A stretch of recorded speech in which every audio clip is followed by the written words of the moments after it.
Ya, terima kasih Anda masih bersama kami di Newsroom Terkini, dan pemirsa di studio telah bersama kami untuk membahas mengenai Newsroom Terkini spesial dengan Capres dan Cawapres ataupun pendaftaran Capres Cawapres di Gedung KPU. Ya, ini ada Mas Aji Alfarabi selaku peneliti dari LSI. Selamat siang. Selamat siang Mbak Tiara, Mas Reva. Sehat ya Mas Aji ya?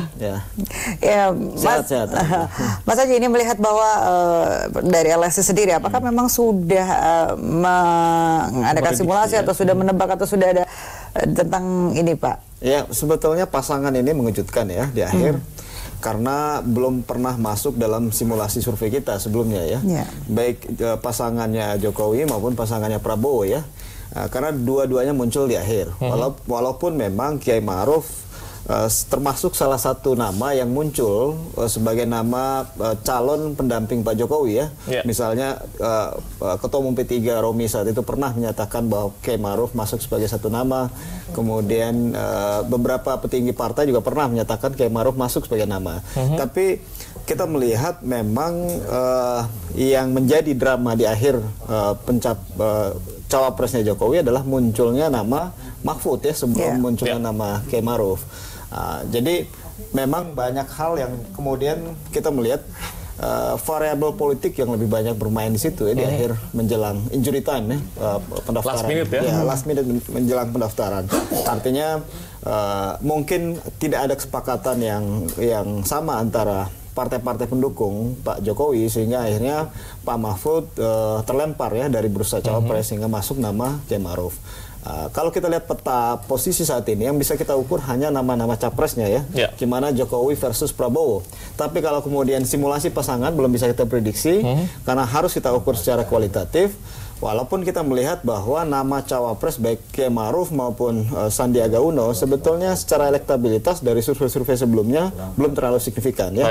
Artinya bahwa masuknya dua nama ini belum sampai saat ini memang belum punya dampak secara elektoral karena mereka relatif baru. Bisa dikatakan berarti dua cawapres baik Ma'ruf Amin ataupun Kiai Haji Ma'ruf Amin dan juga Sandiaga Salahuddin Uno secara elektoral ini belum bisa diperhitungkan begitu? Ya, karena di antara nama-nama yang berkembang sebelumnya di cawapresnya Pak Prabowo misalnya ada sebetulnya nama yang lebih potensial ya, misalnya ada AHY di situ, kemudian ada Anies Baswedan atau bahkan Pak Gatot ya, yang elektabilitasnya di atas Sandiaga Uno ya. Kemudian di Kiai Ma'ruf misalnya di cawapresnya Jokowi ada Mahfud MD di situ ya, kemudian ada Sri Mulyani misalnya ya. Ada Pak Erlangga Hartarto misalnya Golkar ya, Ketua Umum Golkar. Bahkan sempat ada nama-nama TGB ya. Jadi sempat juga ada nama TGB ya. Jadi kita melihat memang ini adalah satu kejutan di akhir menjelang pendaftaran, dan ya kita lihat seberapa jauh nanti efek dari masing-masing cawapres bisa mendongkrak suara pasangannya. Dan LSI sendiri melihat drama pencapresan Pilpres kali ini bagaimana, Bang Haji? Ya, pertama adalah memang harus diakui posisi Pak Jokowi sebelum Pilpres ini dalam posisi yang belum aman ya. Beliau sendiri kelihatan tidak pede ya, dan koalisinya tidak terlalu pede untuk memilih siapapun yang diinginkan oleh Pak Jokowi ya. Artinya beliau kelihatannya butuh tokoh yang punya bisa menambah elektoral. Kemudian kedua, kita membaca bahwa mengapa kemudian terakhir Pak Mahfud MD terlempar dari bursa cawapres, karena mungkin ada tekanan dari internal partai ya, dari internal koalisi ya. Misalnya isu yang berkembang, misalnya PKB ya, Partai Kebangkitan Bangsa, sedikit punya resistensi terhadap Pak Mahfud MD ya. Ini yang kemudian menyebabkan menjadi pertimbangan di akhir. Kalau kemudian koalisi dan Pak Jokowi memaksakan untuk memilih Pak Mahfud MD, kabarnya kan PKB keluar. Kalau PKB keluar memang memungkinkan adanya koalisi baru, poros baru ya, di mana PKB ikut di dalamnya. Ini yang kelihatannya ditakuti oleh Pak Jokowi ataupun koalisi ya, karena kalau tiga poros ada indikasi bahwa replika Pilkada DKI akan terjadi di Pilpres. Begitu. Pak Aji sendiri kalau melihat situasi dengan Pak Prabowo dengan SSU dan juga Pak Jokowi dengan Ma'ruf Amin, ini strategi apa sih sebenarnya yang nantinya harus digunakan supaya bisa memenangkan ke depannya begitu Pak? Ya, kalau pertama dari Pak Jokowi sama Pak Kiai Ma'ruf Amin ya. Saya pikir mereka menutup celah atau menutup satu kelemahan dari sisi sentimen agama ya. Artinya bahwa kemungkinan sentimen agama yang berkembang menjelang Pilpres dan pernah terbukti di DKI maupun Pilkada Jawa Barat ya. Ini kemudian bisa diatasi atau bisa diminimalisir dengan munculnya Kiai Ma'ruf sebagai wakilnya Jokowi. Artinya bahwa isu ini bisa diminimalisir oleh pasangan Jokowi ya. Baik. Tapi ada isu lain atau ada celah lain yang kemudian bisa menjadi PR Pak Jokowi ya. Pertama adalah dari sisi isu ekonomi ya. Karena kita harus paham bahwa kontestasi di 2019 adalah kontestasi antara petahana versus non petahana. Betul. Di sini ada Pak Jokowi sebagai petahana yang sebetulnya punya kinerja yang terlihat oleh publik selama 4 tahun. Nah, dan kecenderungan petahana adalah ketika approval ratingnya tinggi, maka kemungkinan untuk dipilih kembali juga cukup tinggi.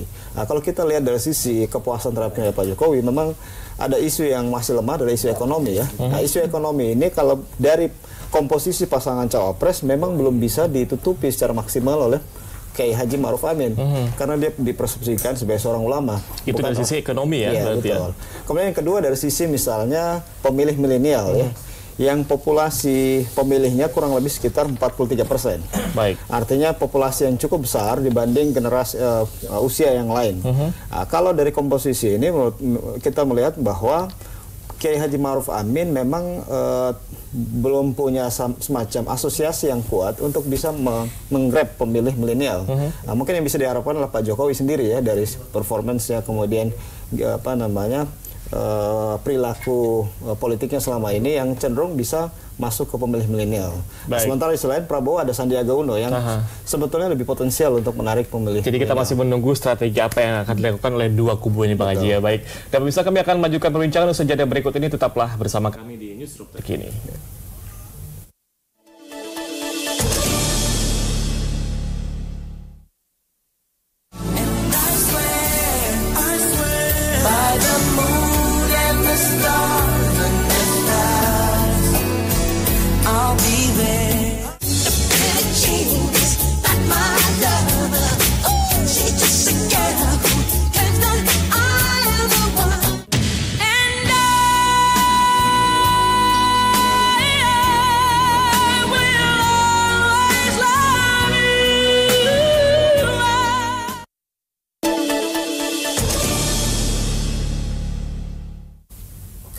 Ya, terima kasih Anda masih bersama kami di Newsroom Terkini dan kami akan melanjutkan pembincangan bersama Bang Aji Alfarabi dari peneliti LSI. Baik, Bang Aji, ini kalau Anda melihat sebenarnya sisi cawapres yang religius, apakah memang dibutuhkan untuk pemilihan presiden saat ini? Ya, secara historis dan juga bisa dibuktikan secara teori ya, bahwa pemilu kita selalu berupaya untuk mengkombinasikan ya, antara pemimpin yang nasionalis dan pemimpin yang religius ya.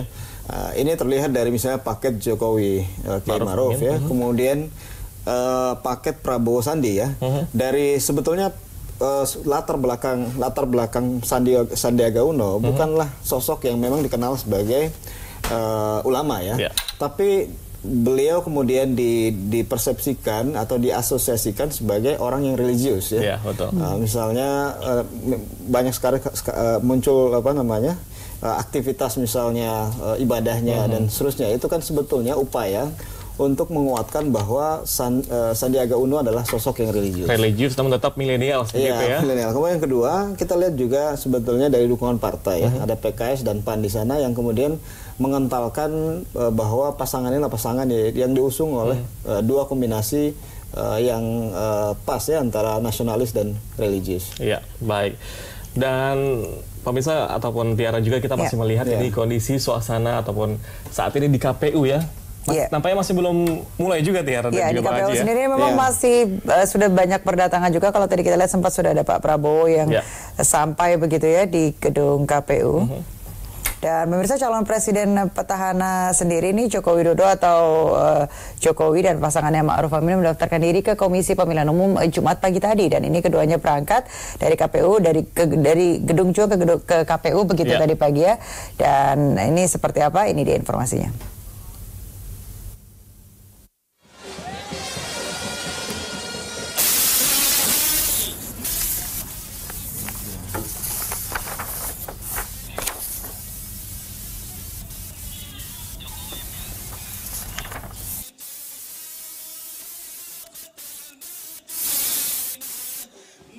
Di Gedung Juang 45, pasangan Capres dan Cawapres ini sudah ditunggu oleh Ketua Umum dan Sekretaris Jenderal 9 partai politik pendukungnya. Dari Gedung Juang, Joko Widodo dan Ma'ruf Amin diantar para Ketua Umum dan Sekretaris Jenderal dari 9 partai politik pendukungnya menuju ke KPU untuk mendaftarkan diri sebagai pasangan Capres dan juga Cawapres. Ya, dan dalam kesempatan ini di depan para pendukungnya, Jokowi kembali menyampaikan jika Ma'ruf Amin memiliki rekam jejak yang jelas, pernah menjadi anggota DPRD, anggota One Team Press, hingga Ketua MUI. Dan menurutnya Ma'ruf merupakan sosok dengan pengalaman yang komplit, baik di tingkat eksekutif maupun di legislatif. Dan yang menarik, pemirsa, saat mendaftar Capres Joko Widodo, mengenakan kemeja putih bertuliskan bersih merakyat kerja nyata.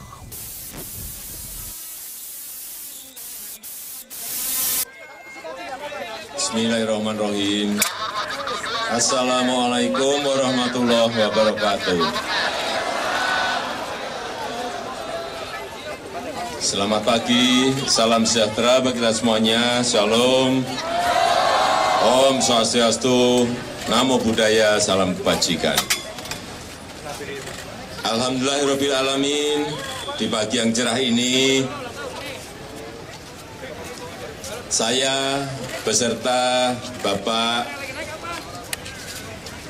Profesor Kiai Haji Ma'ruf Amin dari Gedung Juang 45 ini akan mendaftarkan diri menuju ke KPU. Di masa lalu Gedung Juang 45 ini adalah tempat di mana para pejuang politik kita, Bung Karno, Bung Hatta, Adam Malik, semuanya digembleng dari sisi politiknya. Gedung Juang 45 ini mewakili semangat perjuangan para pemuda yang menyala untuk merebut dan mempertahankan kemerdekaan. Iya, pemirsa dan juga Tiara, itu dia tadi sekilas kita mengilas balik pada pukul 8.45 Joko Widodo dan juga Kiai Haji Ma'ruf Amin yang memang tadi mendeklarasikan diri sebagai Capres dan juga Cawapres di Gedung Juang 45 Menteng ya. Ya, ini sekarang kita kembali ke Gedung KPU. Ini situasi saat ini begitu pemirsa di Gedung KPU. Ini seperti Anda lihat di layar kaca Anda, memang sudah banyak begitu dan persiapan juga sudah dilakukan. Pak Prabowo juga tadi sempat kita lihat begitu ya, Reva, sudah berada di Gedung KPU ini untuk mendaftarkan diri sebagai calon presiden dan calon wakil presiden 2019. Betul. Dan tadi juga sudah banyak sekali tokoh-tokoh baik dari PKS dan juga PAN dan juga Demokrat pastinya ya. Tadi tiba di Gedung KPU untuk masih menunggu pendaftaran dari Prabowo Subianto dan juga Sandiaga Salahuddin Uno. Ya, dan ini masih bersama Pak Haji Al-Farabi nih Pak, ini terkait tentang peluangnya ke depan nih, kalau LSI sendiri gitu melihatnya seperti apa? Ya, yang pertama soal kita lihat salah satu fenomena yang juga muncul menjelang Pilpres 2019 adalah munculnya gerakan 2019 ganti presiden. Dan itu cukup populer di publik dan kita melihat cukup masif ya gerakan ini. Dan sebetulnya gerakan ini adalah mencoba untuk merangkul pemilih yang kecewa dengan Pak Jokowi atau pemilih yang pada pemilu sebelumnya memilih pasangan yang lain, memilih Prabowo Subianto saat itu. Dan kalau kita melihat peluang itu, maka survei kita di kurang lebih sekitar 2 bulan yang lalu menunjukkan bahwa hampir kurang lebih 30% pemilih yang hampir mustahil memilih Pak Jokowi. Artinya mustahil. Ya, artinya mereka yang militan memilih siapapun lawannya Pak Jokowi. Itu kurang lebih pokoknya jangan Jokowi. Asal bukan Joko Widodo gitu ya. Kemudian kedua, pemilih Pak Jokowi sendiri yang militan kurang lebih sekitar 40%. Ya. Artinya bahwa ada tersisa 30% pemilih yang mengambang ya. Mereka yang cenderung untuk bisa berpindah. Walaupun mungkin saat ini telah memilih misalnya Prabowo ataupun Pak Jokowi, tapi ada kemungkinan bisa berubah. Nah, dan situasi inilah yang kemudian akan diperebutkan oleh kedua pasangan calon ya, bahwa pemilih mengambang yang sekitar 30% ini akan menjadi penentu siapakah yang kemudian bisa mampu menarik simpati dari pemilih yang belum menentukan pilihan ini. Jadi kembali lagi ini 30% versi LSI ini ditentukan melalui cawapresnya begitu ya. Salah satunya adalah cawapres ya, indikatornya bahwa cawapres akan menentukan, karena dalam kompetisi yang ketat pemilih juga akan menilai siapa cawapres yang ideal. Nah, inilah yang akan menjadi PR, karena nanti juga banyak agenda-agenda debat misalnya antara masing-masing cawapres ya, antara Kiai Ma'ruf dengan Sandiaga Uno misalnya, di situ ada debat kandidat. Kemudian juga faktor kampanye, faktor mesin partai dan seterusnya. Jadi banyak faktor yang bisa mempengaruhi nantinya. Oke, Pak Aji, ini terakhir sekalian untuk closing kita terkait pembicaraan hari ini seperti apa? Intinya kita melihat bahwa ada pertama adalah ini adalah rematch antara Prabowo dan Jokowi ya. Tentunya masing-masing calon telah paham betul apa yang menjadi kekuatan dan kelemahan lawan. Kemudian mereka pun tahu apa yang menjadi celah untuk bisa menangkan pemilihan. Nah, sehingga Pilpres ini akan menjadi menarik. Yang kedua adalah sekali lagi ini adalah petahana versus non petahana. Pak Jokowi harus mampu meyakinkan pemilih bahwa di luar apa yang telah dicapai selama ini selama 4 tahun masih ada PR-PR yang harus diselesaikan, dan dengan kombinasi cawapres yang saat ini telah dipilih Pak Kiai Ma'ruf Amin, ini bisa meyakinkan pemilih bahwa 4 tahun lagi bisa lebih baik. Kalau kemudian tidak bisa meyakinkan pemilih, maka peluang pemilih ini diambil oleh pasangan Jadi kita masih menunggu rematch yang sangat menarik ini Tiara ya. Baik, terima kasih banyak Bang Aji Al-Farabi selaku peneliti LSI telah hadir di studio TV. Dan pemirsa, demikian newsroom terkini. Saya Reva Farani pamit undur diri, dan rekan saya Ruban Tiara. Sampai jumpa, pamit undur diri kami.